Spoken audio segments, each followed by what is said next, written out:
Okay, hope everybody's doing all right today. We are going to continue talking about the trig identities today, and more importantly, we're going to finally get to some expressions where we're going to start simplifying those. So far, all we've really done is kind of use the identities, finding ratios, but simplifying is really what we want to be taking a look at. Well, we'll do our focus activity before that. The only big item we want to talk about is what? Friday, when we have our second exam. Okay, so what two topics will be on there? Okay, so graphing, okay, will be the smaller portion of it. The larger portion will be the inverses, okay, including that problem that I recorded myself teaching. It's on the website. You have the extra problem. In fact, now I think I've got about half a dozen people who have approached me with the correct answer. In fact, Aiden is the most recent one. She just got the correct answer on the problem, so I know she's ready for the test. How many other people have had the opportunity to go to that website? Okay, so you still got a couple of days. Please take advantage of that. And if you have questions, come on in. I think that's all I have, unless anybody has some questions. Okay, then let's see. Number one. When piling sand, the angle formed between the pile and the ground remains fairly consistent and is called the angle of repose. Suppose Jade creates a pile of sand at the beach that is 3 feet in diameter and 1.1 feet high. Okay, what's the angle of repose? Well, you'll notice we've already created a triangle here in the diagram. If the diameter is 3, then the radius has to be 1.5. So what trig function is going to work nicely for this? Yeah, tangent. Okay, so just to kind of reinforce our idea, okay, we always plug an angle measure into a trig function and we get a ratio. In this case, it would be 1.1 over 1.5. So if I want to work backwards and figure out that angle, I'm going to take the tangent inverse of that ratio. Okay, and that's going to give me theta. And I believe I may already have this pulled up. Yes, there we go. Okay, so I'm getting about 36 degrees. When you go ahead and plug that in. We wanted the nearest degree. Okay. Okay, now it says, if the angle of repose remains constant, how many feet in diameter would a pile need to be to reach a height of 4 feet? Okay. So we're going to change our dimensions a little bit. This is going to remain consistent at 36, but we want the height to be 4. Now, there is something we're going to have to do once we find our answer, okay, and I'm going to have you guys tell me in just a moment. But let's just go ahead and plug into our trig function. We found the angle to be 36 degrees, equals the opposite. We now want it to be 4. Let's say instead of 1.5, we're looking for x. So if I were to solve this equation for x, what would I be doing with 4 in the tangent? I'd be dividing those. Okay, so I've already got that here, 4 over tangent of 36. Looks like I'm getting about 5.5 feet, but why is that not my answer? What was I referring to a second ago? Remember, it's asking for the nearest foot, but the question is asking, if I get back up here, for the diameter. What we just found was the radius. So we'd really want to say about 11 feet. We'd want to double that. Okay.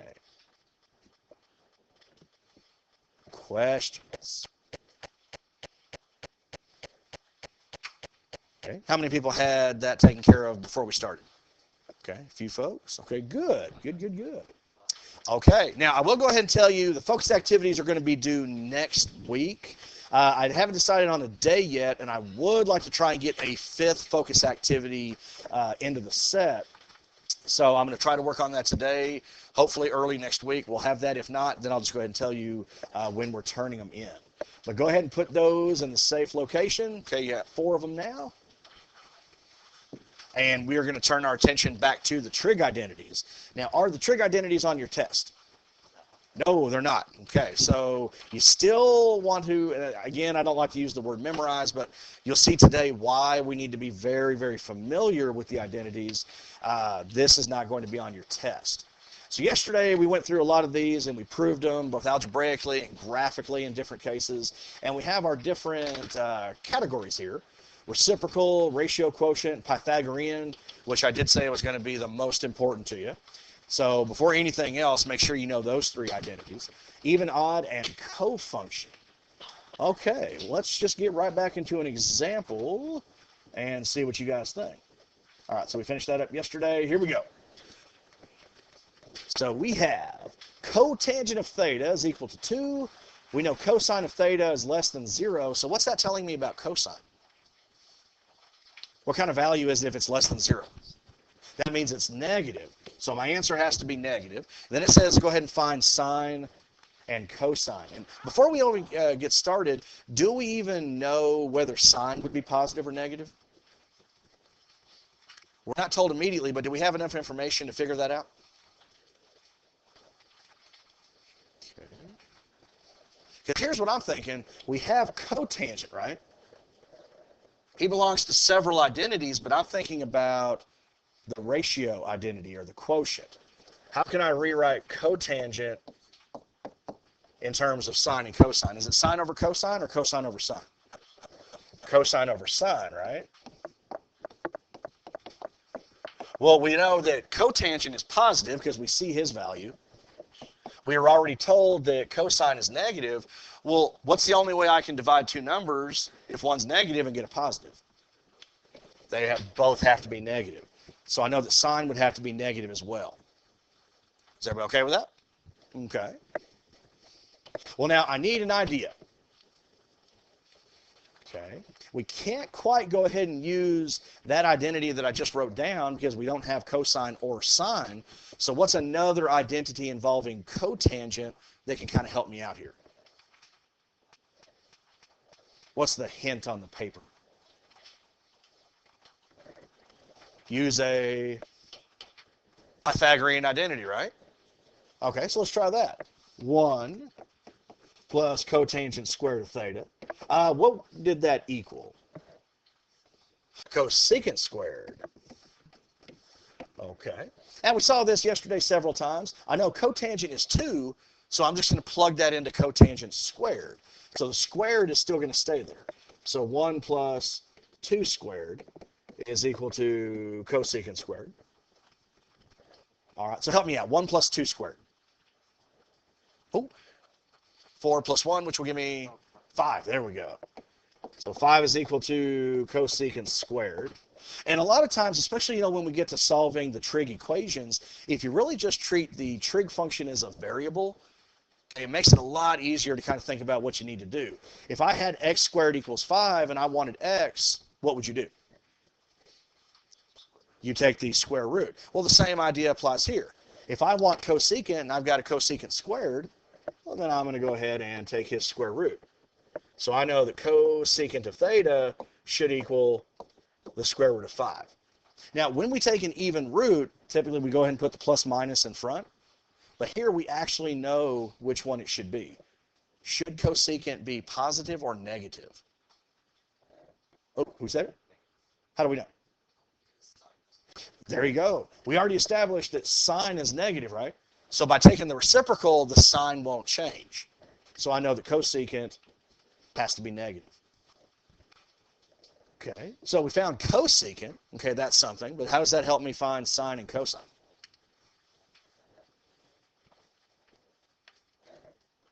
Raphael, what do you think?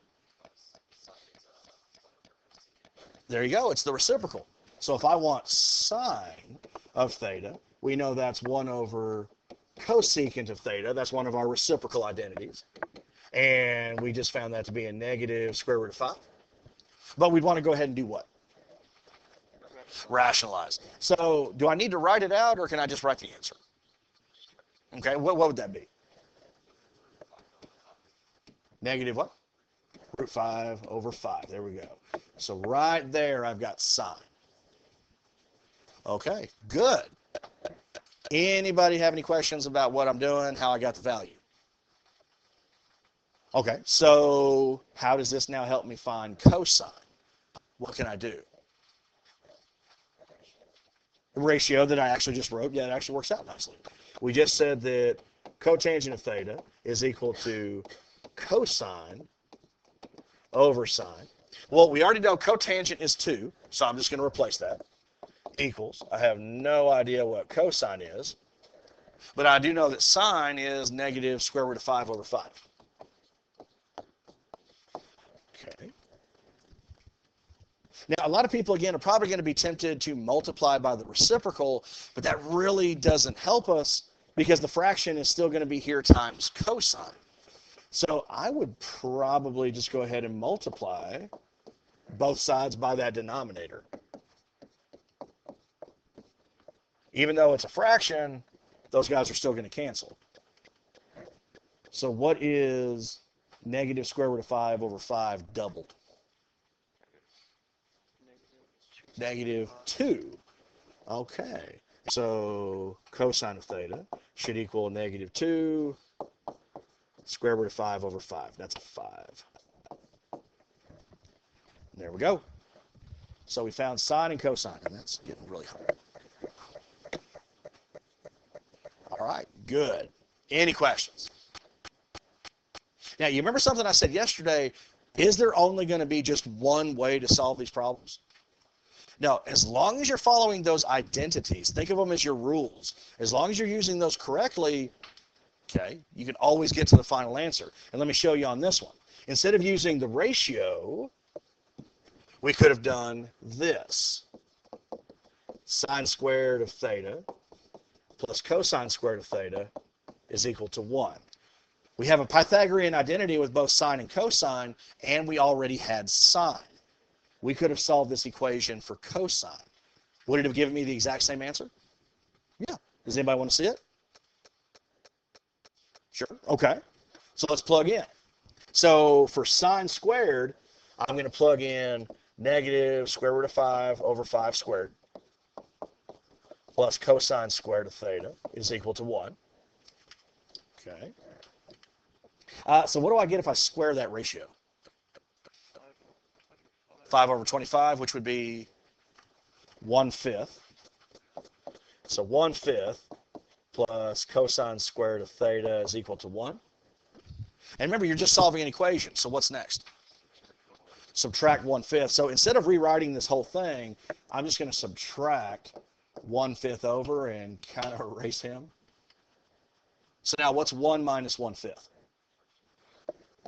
So cosine squared of theta equals 4/5. And I want cosine. So I'm going to take the square root. Cosine of theta equals 2 over the square root of 5.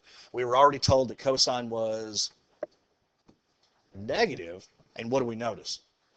What's going to happen as soon as I rationalize? It's going to give me the exact same answer as the other identity. Negative 2 square root of 5 over 5. So see, there's not going to be just a one way to get these answers. Okay, so just because someone says, I'm going to try this way, doesn't mean they're wrong. Now, the one thing I would point out, which one was faster? Was it the ratio or the Pythagorean identity? Definitely the ratio. So the more of these you work, the more experience you get, you're going to come to find out, well, if I do this, it's probably going to take me a little bit of extra work, as opposed to if I do this one. Okay, so some might get you straight to the answer, some might have you jumping through a few hoops, but you'll still get there. Is everybody okay with that? Okay.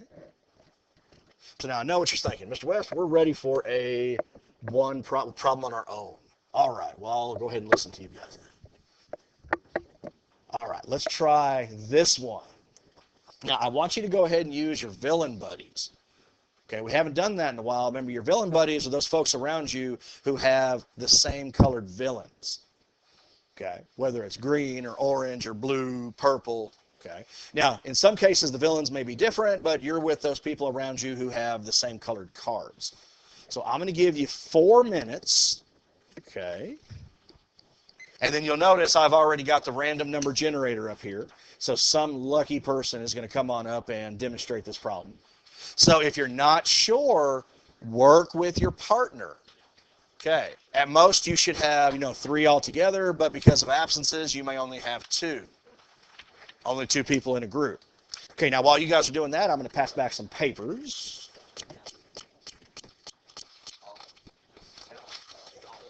Let's see. Bethany. Save y'all. And everybody knows who their villain buddies are, right? So like, for example, we got orange, orange, orange, so you 3. You guys have yellow, yellow, yellow, so it's you 3. Okay, you're right around each other. Okay, Juan, Christian. Oops, sorry. So remember, here we're looking for both cosecant and cotangent. Varunda's not here. Shane. Stephanie. Miriam. Erica. Xavier's not here. Ethan. Susie. Jane. Enzo. Rhett. Aiden. Alyssa. No Fawaz. Kyle. Connor. Jasmine. Dylan. Jacob. Go Jacob. Oh, good catch. Raphael. Jack Williams. Satish. Jack. One. Ford. Rhett. You got Juan. Actually, Juan, I got a couple here. There you go. Erica. Satish. Got another Erica. Rhett. And that's all I got. Okay, and my timer is showing 1.5 minutes left.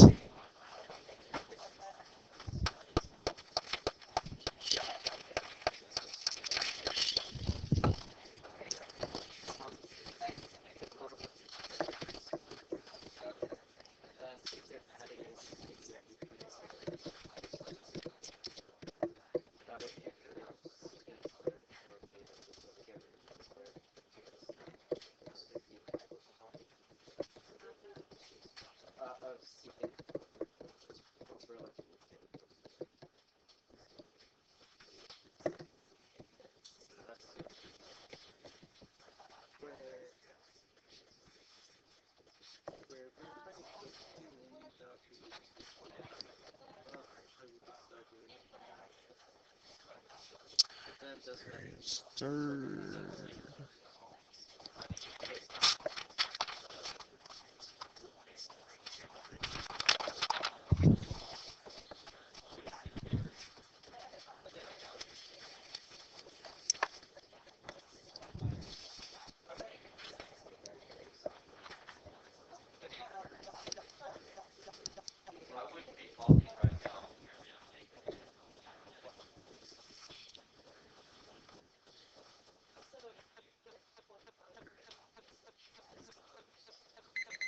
All right, that is 4 minutes. Okay. Do I have a volunteer who would like to come up, or do I need to use the generator? Okay, so many hands, I can't decide, so I'm going to go to the generator. 14. 12, 13, 14. I believe that's 1. No, 1. That's all right. We will help you out. Okay. Are you sure? Because 1 looks pretty happy. He's got a smile on his face. All right, if Juan's okay with that. All right. Okay. Okay, so Dylan's going to help us out with this one.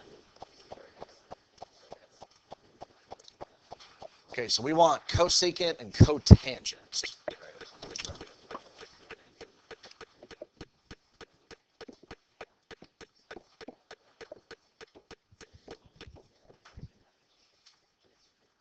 Okay, good. So the reciprocal identity. So we know cotangent of theta is 1 over a negative 4/3. So it is a negative 3/4. Perfect.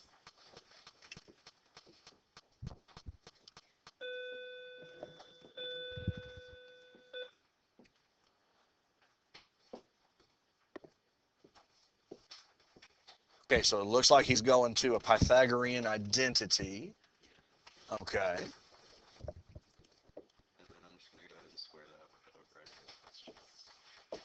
Okay, so if we square the negative 3/4, we do get 9/16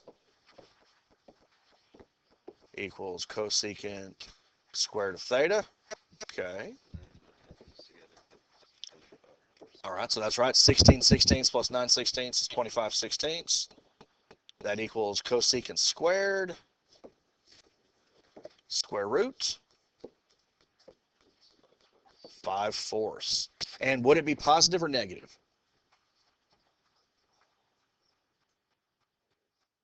Okay, so I heard a negative. I heard a positive. Okay, Dylan thinks it's positive. Okay, it would be positive. It would be positive. Okay. Now, we know that from the information given, okay, because tangent can be written in terms of sine over cosine, right? Okay. Well, we know tangent is negative. We know that cosine is negative. So the only way tangent can remain negative is that sine has to be positive, right? And because they're reciprocals, that means cosecant would have to be positive as well. Okay, so those are my two answers. Negative 3/4, and I was just tapping that. That's not negative. Positive 5/4. Okay, how many people got that right? Okay, good. Did we get close? Okay, do we have any questions? Okay. Now, these next couple of problems, for right now, I'm going to go ahead and skip them just for the sake of time. They're cofunction identities. I mean, they are pretty useful. But because we have an activity tomorrow on the Chromebook where you're going to be doing this, I think we should go ahead and devote some time to actually simplifying expressions, actually using the identities. So we're no longer looking for ratios. We want to simplify as much as possible. And this is the question that always comes up. Well, how do we know when to stop? How do we know when what we have is my answer? Well, typically, you're going to be given some kind of instruction. Like right here, it says simplify by rewriting using only sine and cosine. Okay, so this should simplify down to some version of sine or cosine. Sometimes it might say rewrite so you won't have any fractions, or combine all the fractions that you have into a single one. So there'll be some kind of idea given to you about what to do.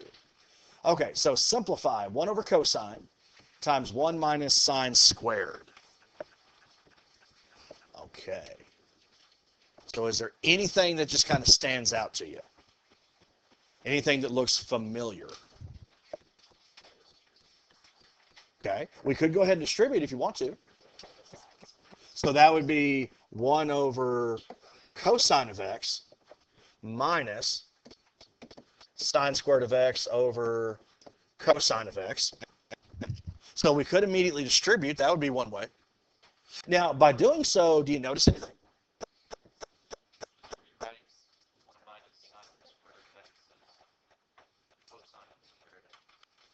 Okay, now you're absolutely right. In order to do that, you'll notice we have two fractions, but they have the same what? They have the same denominator, so I can just combine those. So 1 minus sine squared over cosine. Now, Jack immediately said, I can take 1 minus sine squared and rewrite it as cosine squared. He's absolutely right. So we have this identity. We know that sine squared plus cosine squared is equal to 1.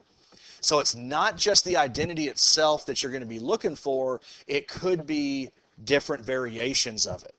If I wanted to rewrite this so that it was 1 minus sine squared, well, I'd go ahead and subtract that from both sides, right?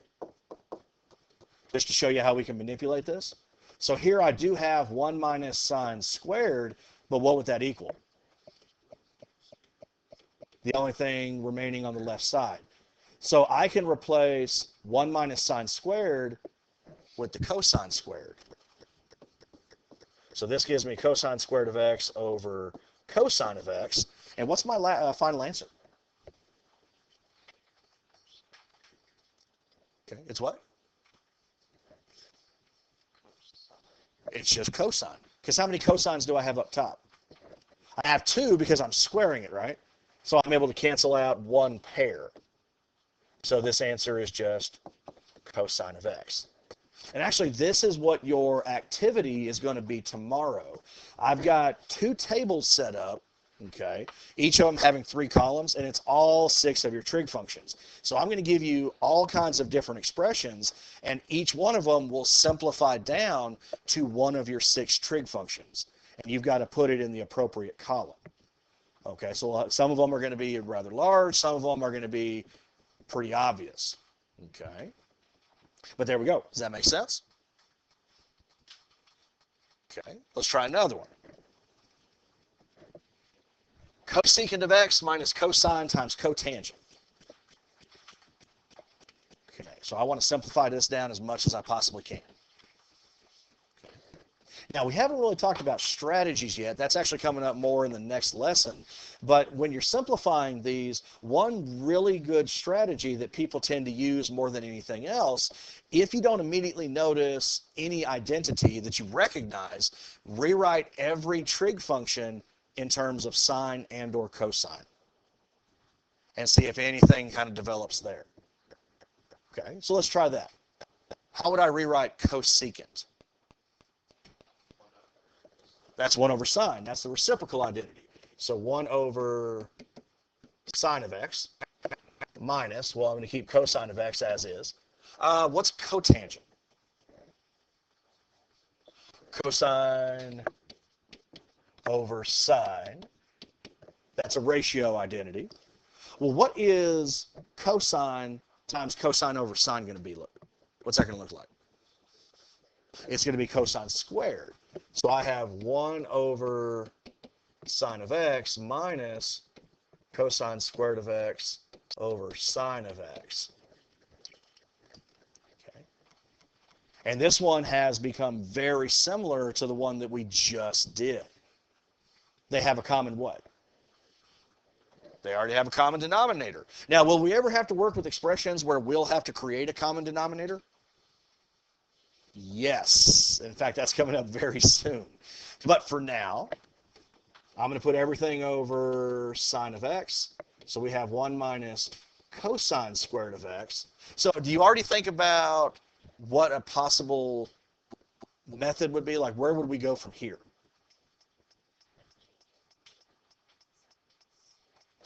There you go. Aiden is saying we should change that to sine squared. You remember how a moment ago we had our Pythagorean identity?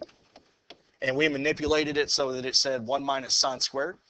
Well, now I just want to manipulate it so it says 1 minus cosine squared. And what would that equal? See, we still have the sign down below, but 1 minus cosine squared would be sine squared. In fact, does anybody want me to write the Pythagorean identity out again and show you? No? Okay. And what do you think my final answer is? Yeah, because a pair of sines are going to cancel. So it's just sine of x. So that whole expression, cosecant minus cosine times cotangent, is actually identical to just sine. Okay. So you're starting to see why it's going to be so important that we be really familiar with these identities. Okay. If we're not able to recognize the identities themselves or certain expressions, it's going to make it really difficult to be able to do this. Okay. Now, there are other strategies. Factoring is going to be a pretty strong one as well. Now, the very first thing you always do in factoring is look for a what? What's the 3 letters I'm referring to? G, C, F. What does that mean? Greatest common factor. That's definitely one that can come up. But all the other factoring strategies, how you would factor a trinomial, how you'd factor a difference of squares, all of those can apply here. In fact, from the previous problem, 1 minus cosine squared of x, what kind of binomial is that? I'm subtracting 2 what? 2 perfect squares. One's a perfect square and cosine squared is a perfect square. So I could rewrite this as 1 minus cosine of x times 1 plus cosine of x. So the point I'm trying to make is that what you've learned previously will also be applying to this. Okay, so with that in mind, let's take a look at this example. Cosine times tangent minus sine times cosine squared. Okay. So Satish, what do you think? Okay, so just like we did in the last problem, change everything to sine and cosine. Okay. So this will give me cosine of x times, what is tangent? Sine over cosine minus, we have sine of x times cosine squared of x. Now, he actually had a really good idea, because what happens as soon as I change tangent to sine over cosine? The cosines cancel. So that's one less trig function to worry about. Now I've got sine of x minus sine of x times cosine squared of x. Okay. Now remember, what section of your notes is this under? What's a really good strategy? Factoring. There you go. Just like we could factor out a variable or we could factor out a number, okay, both of these, this is a binomial expression, each term has sine. So I can factor out that trig function. Sine of x. Now I'm going to write my parentheses. Here's the minus. So think sine times what would give me sine? 1. Sine times what would give me sine cosine squared? Cosine squared. There you go. And again, do you also see now why I said the Pythagorean identities are going to be more important than anything? What's basically come up in every problem? The Pythagorean identities. In fact, what is 1 minus cosine squared? Oh, it's not cotangent squared. Sine squared. So I have this original sine right here times 1 minus cosine squared, which is just sine squared. And just treat the trig function like a variable. If you had x times x squared, you tell me it's what? X cubed. So what's sine times sine squared? That's sine cubed.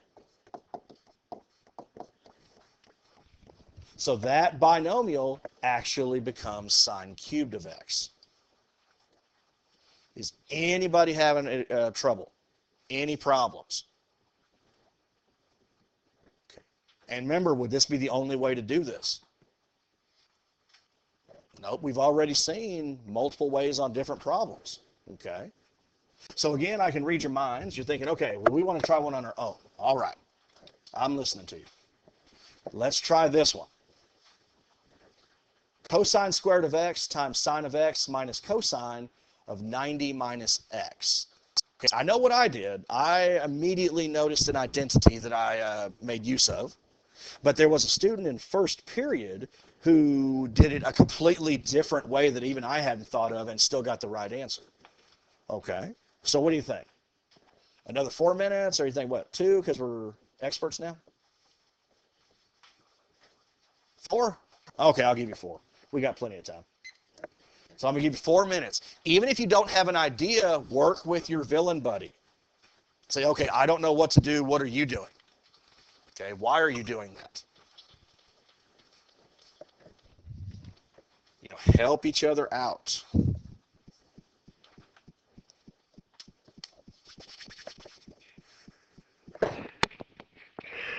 Excuse me.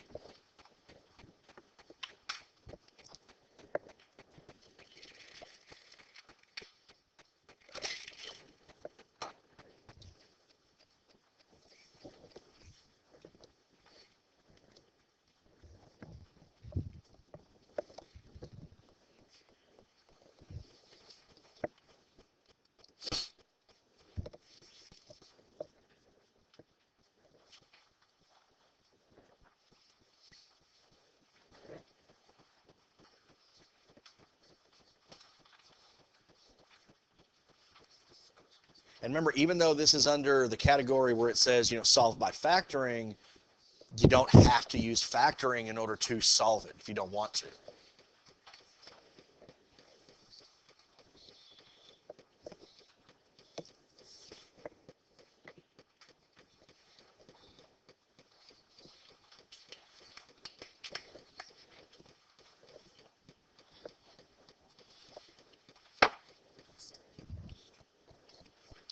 Okay, and if you feel you get the answer, I'll come around and I'll check it for you.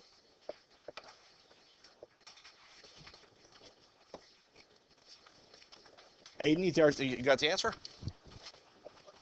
Okay, let's take a look. Perfect. That's absolutely right. Raphael? Perfect. Okay, that's 2. Okay. Anybody else? Satish's got it? Let's see. Perfect. That's 3. Good. Good.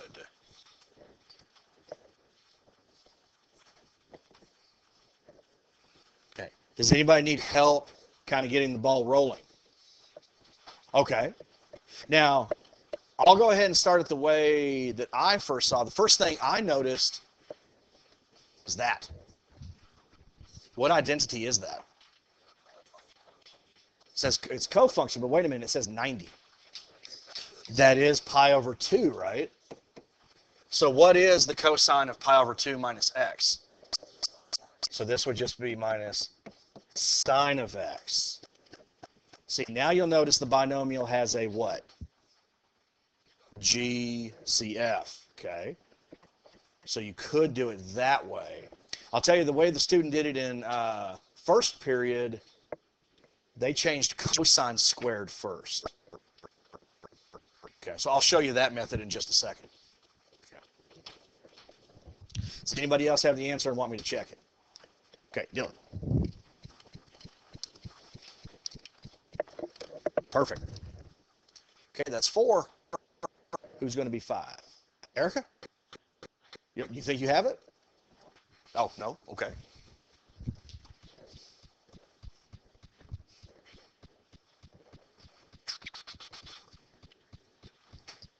"15 seconds.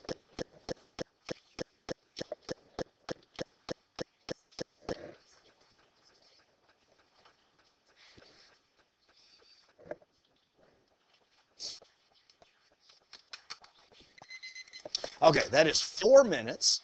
Okay, so let me go ahead and continue the method that I used. So this was cosine squared of x times sine of x. You'll notice they both have sine. So I'm going to factor out a sine. Now, what would that leave me? Cosine squared of x minus 1. So it's still using the terms of that Pythagorean triple, but again, it's a different variation. Okay, remember sine squared plus cosine squared equals 1, right? Now, it's going to be easy to get the minus 1. I'm just going to go ahead and subtract that 1 over. So we're going to have sine squared of x plus cosine squared of x minus 1 is equal to 0. So there's the cosine squared of x minus 1, but what should that equal? We're going to subtract the sine over. So cosine squared of x minus 1 should be negative sine squared. So I can simply replace that binomial with negative sine squared. So sine of x times negative sine squared of x. Multiply those together, negative sine cubed.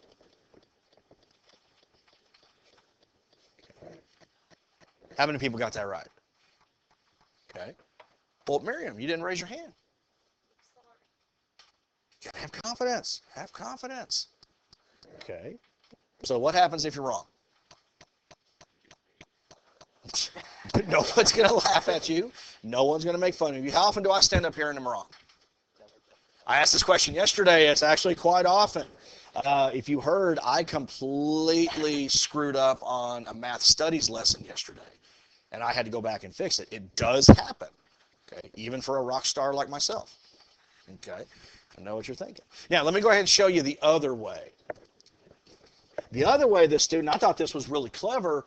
They focused on cosine squared, and they still use the Pythagorean identity. So would everybody agree that cosine squared is just 1 minus sine squared of x? Okay. Times sine of x minus, that's still sine of x, right? Well, then they just went ahead and distributed. So sine times 1 will give me sine of x. Sine times negative sine squared negative sine cubed of x minus sine of x. And you'll notice sine minus sine, those cancel.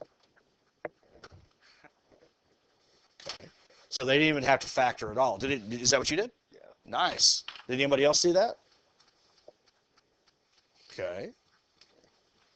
All right, so like I said, again, I just want to emphasize there is not just one way to solve these problems. Those rules, as long as you're following those rules, you should be fine. Now, sometimes it's going to be a longer process, sometimes not. Okay, so I've got 47. Let's go ahead and stop there. If I can get you to put the calculators back up on the front charger, that's all we have for today.